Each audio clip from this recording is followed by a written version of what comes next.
Welcome to Webinar Wednesday. Today we're going to look at the Accounts Payable role inside of D365 Sales. We're going to look at managing vendors in D365 using Power Automate and approvals, GP to D365 integrations using SmartConnect, and vendor interactions in D365. Let's get started. We need a way to track different vendor-related information. One way we can do that is using the customizability of D365 to do that. Today we're going to look at adding columns to forms in D365. And also I'm working with the make.powerapps.com experience to modify things. Let's get started. When working with D365, we have the account entity. We can repurpose the account entity or use it for multiple purposes. So what we're going to do is we're currently tracking all our customers inside of our account entity, but we're also going to want to track our vendors. So we're just going to add a user-defined field that's going to allow us to set the type to be either customer or vendor. Let's go ahead and do that. So we're going to go to make.powerapps.com portal to modify and add our user-defined field. So under solutions, I'm going to go to my webinar solution that I've already created here. And within that solution, I have a table called account. And I've already added that to this particular solution. I'm just going to go into that, edit it. Notice it'll now come up with the list of columns, which used to be called fields, relationship, business rules, views, forms, that you would see in D365 data and dashboards. So let's go back to our columns. So we're going to add a new column.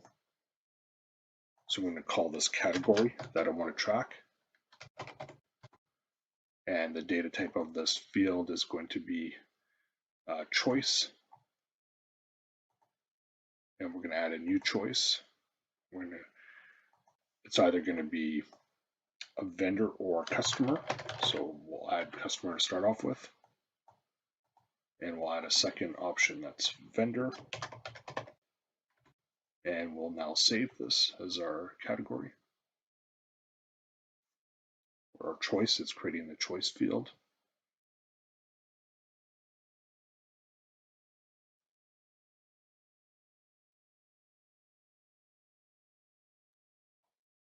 So the next thing I need to do is create a default value or assign us a default value. So most of the time it's going to be customer that I'm creating, not vendor. And I can make this as a required field. So obviously it needs to be required. Is it searchable? I can give it a description. Once I'm ready, I hit done. So now that I've added my field, I now need to add it to my form. So we're going to go to the forms. We're going to go to our main account form. So remember, if I jump back here, this is our main account form, and I want to add it just below account name. I want to add a category there. So let's go back here. I'm going to modify, edit this form in a new tab. So the form is just coming up here. It takes a little bit of time on the first load. So once the form is up, I'm now going to add my field to this form. So I'm just going to click within the section that I want to add. So you'll see account name, phone number here.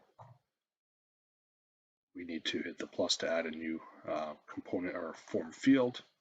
I can now search for my field. So we called it category.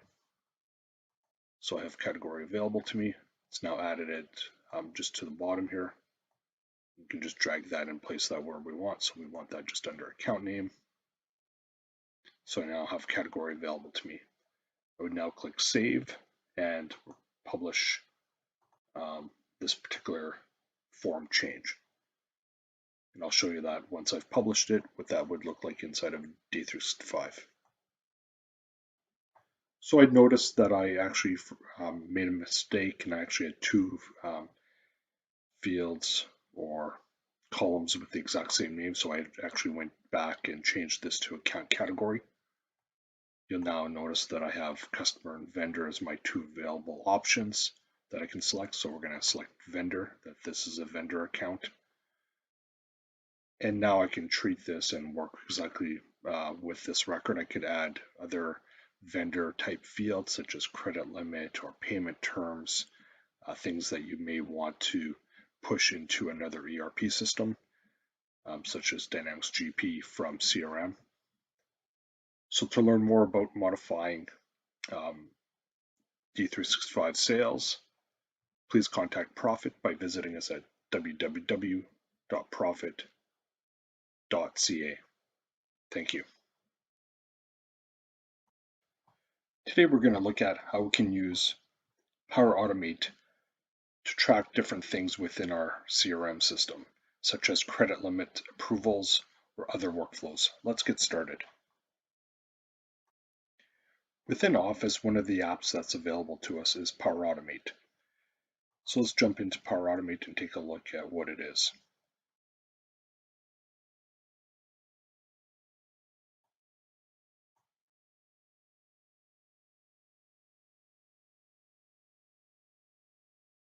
So Power Automate allows us to take things from one system and either create an approval or push data to a different system. It could be cloud-based, so there are some templates that are available to us. So for example, if we're looking at D365 or it's called the Dataverse, the Dataverse is actually the connector we want. So there's all these different services or connectors that are available to us. We have these. So for example, if there's something posted to SharePoint, we could send an approval email when a new item is added. That would be an example of a template that is available, or someone tweets a certain hashtag and an entry to a database. So these are all things we can do with Power Automate, but this is more geared towards how, as a accounts payable person, we could use Power Automate to facilitate the approval process. So let's get started with showing how we go about doing that. So a particular user will see approvals within this action items section, and we'll get notifications depending on setup. So I can see approvals I've sent or received or history of those approvals directly within this section. To create a new flow, we'll hit the create button, and this flow will be triggered by the creation of a new record. So we can use this as a template, give it a name. So let's credit approval.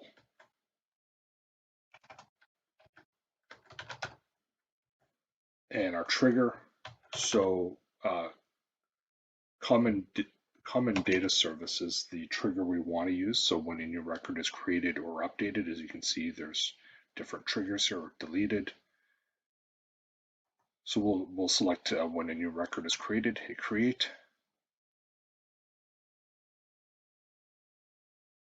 So it wants us to select our environment. Could be current environment. We'll just choose that because it's the environment we're connected into. Then we select our entity.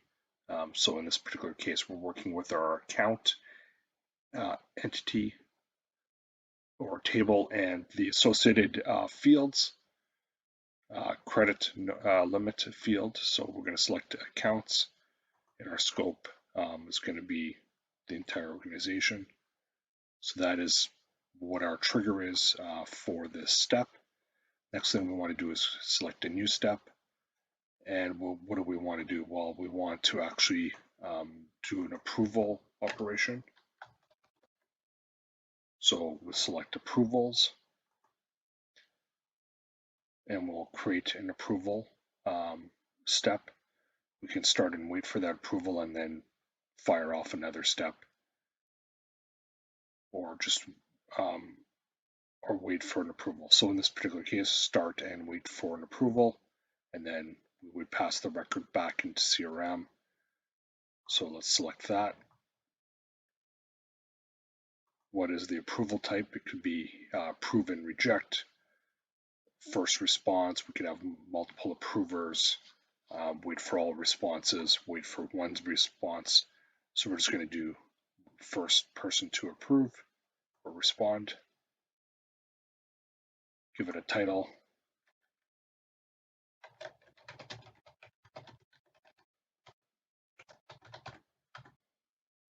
who do we want to assign this to, so we can add dynamic content.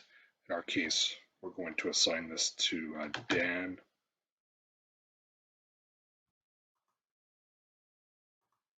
And details, we can actually use Markdown, so we can do something like credit approval,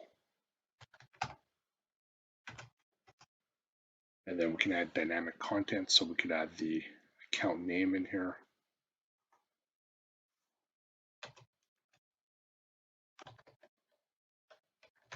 And then add credit limit.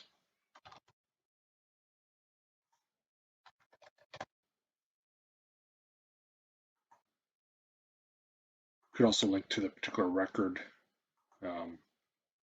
I could have the requester email address, enable notifications, attachments, so a lot of different options within the approval step.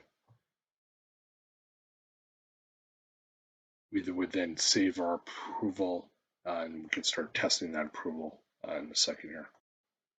Next thing we want to add is another step in here.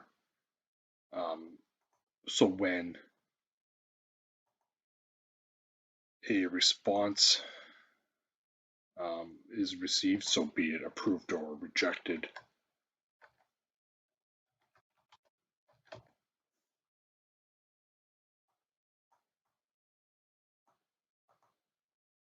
we want to basically apply, get the responses, and then use those steps. So if it's, our control would be if it's yes, or if the response value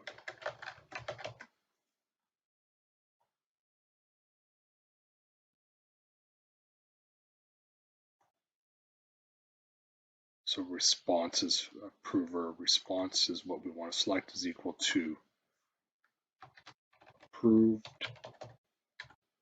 If it's yes, then do these steps, and this could be anything, send an email, whatever. So we can just add an action in here.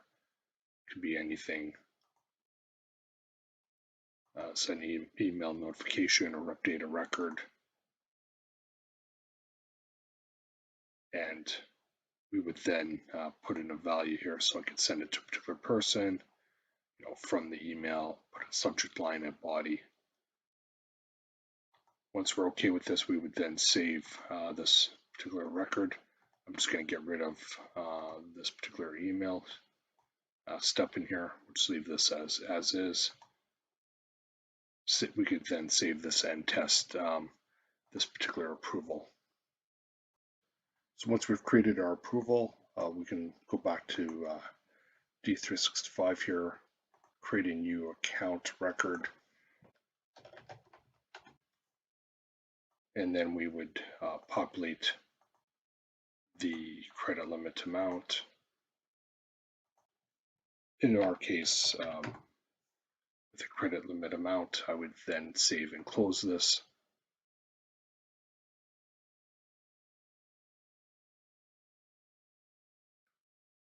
If I now jump back into Power Automate, we can actually look at this particular record. Here's a run, so it's running. It fired off our trigger, which was the creation of a new record. We can actually drill into this and actually see what the approval step is. So its record is created. It's now started and waiting for the approval to fire off the next part of the step. So to learn more about approvals and working with Power Automate, please contact us at Profit by visiting us at www.profit.ca. Thank you. Want to manage and track communications with your vendors in CRM? Are your vendors in another accounting system? You need an easy way to integrate those vendors from one system to another. Today I'm going to pretend to be an AP clerk. I will pull vendor data from Dynamics GP and send it over to Dynamics CRM. Now the first thing I'm going to do, I'm going to go over to GP here and I'll click on the vendor's card and I'll pull that up for lookup, and then I'm going to choose a travel company. And I'm just going to enter in a bunch of random characters here and I'll save that. I'm just going to be dealing with that one vendor today. I'll go over to the SmartConnect, and I got a couple connections that I can use. I'm going to use in the CRM and the GP one today. All you're going to be doing is you enter in your credentials. Same thing for the GP, you'll choose the environment and the credentials. Now if I go to data sources here, I got one that's called setup called vendor, and this uses the GP environment. That was the connection we made over here, and it's choosing the Fabricant company. Now if you're familiar with SQL, you'll see that I'm selecting star from PM00200. That's everything from the vendor master, where it's Ace Travel. Now you don't need to know SQL, that's fine. You just click on modify, and you'll notice that I have a diagram format now. And this has all the tables available from GP. You can just double click to add them. What I'm dealing with today is the vendor master file. And I'm choosing all columns, where the vendor ID is Ace Travel. And that just builds that query for me. Click on data, and you'll see it's pulling back to my data. Now if I go over to the integrations tab here and open that up,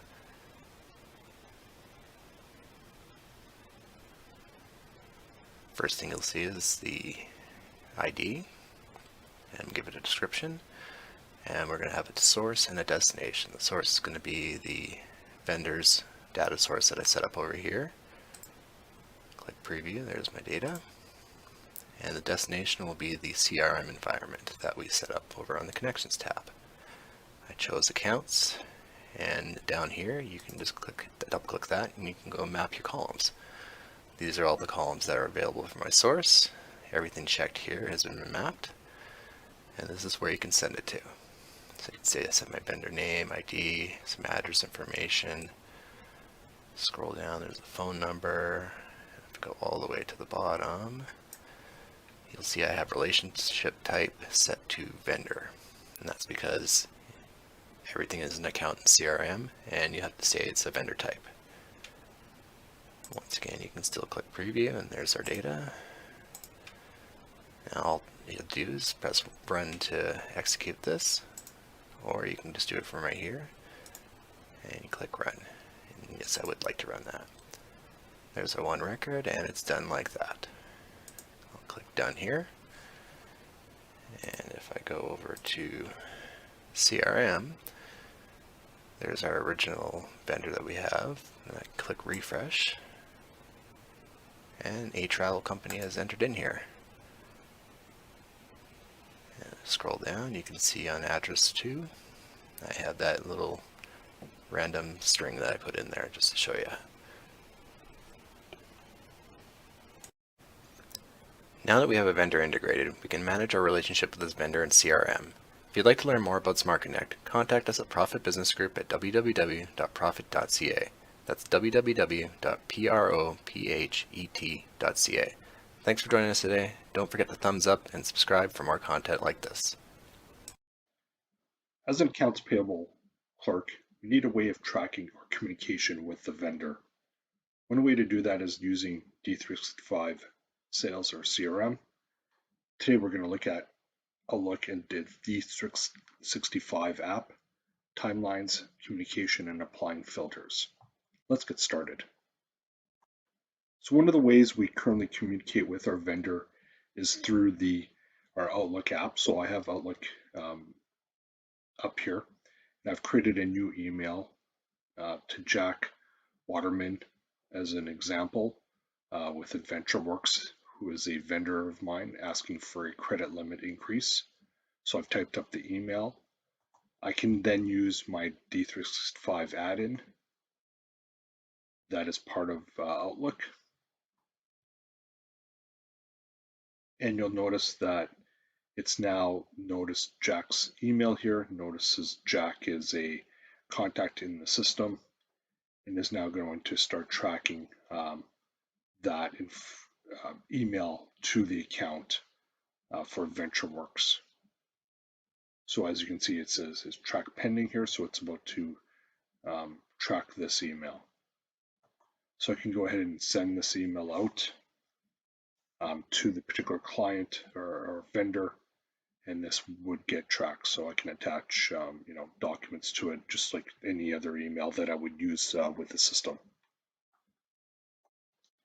I've now jumped back into CRM, and as you can see, that email we just sent on the Jack Wickerman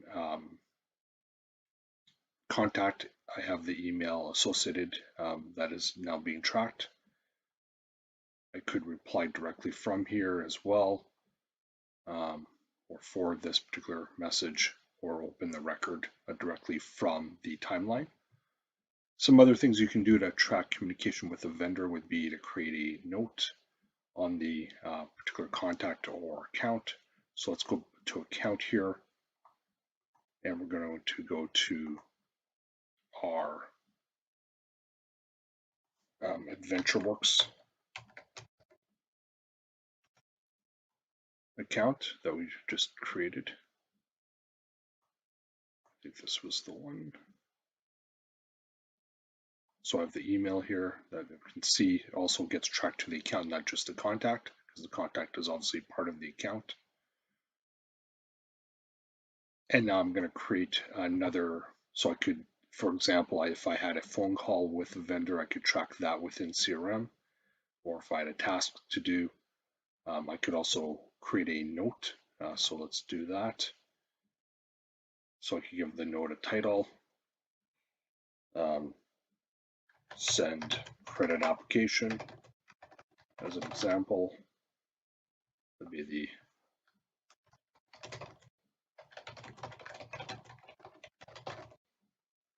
and add a note. This typically would be a task, but the note could be the account number. Let's actually modify that note. So we're going to edit it because this would normally be a task, but let's vendor account number as an example.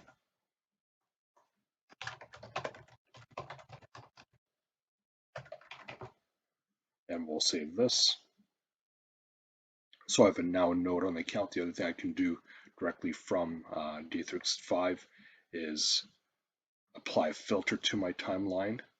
So it's going to show the most recent communication I've had with the vendor, but I could apply this and say I only want to see notes or modify date in the last 24 hours, last 7 days, whatever it may be, to reduce this list so that I'm only now seeing relevant records that I'd like to look at.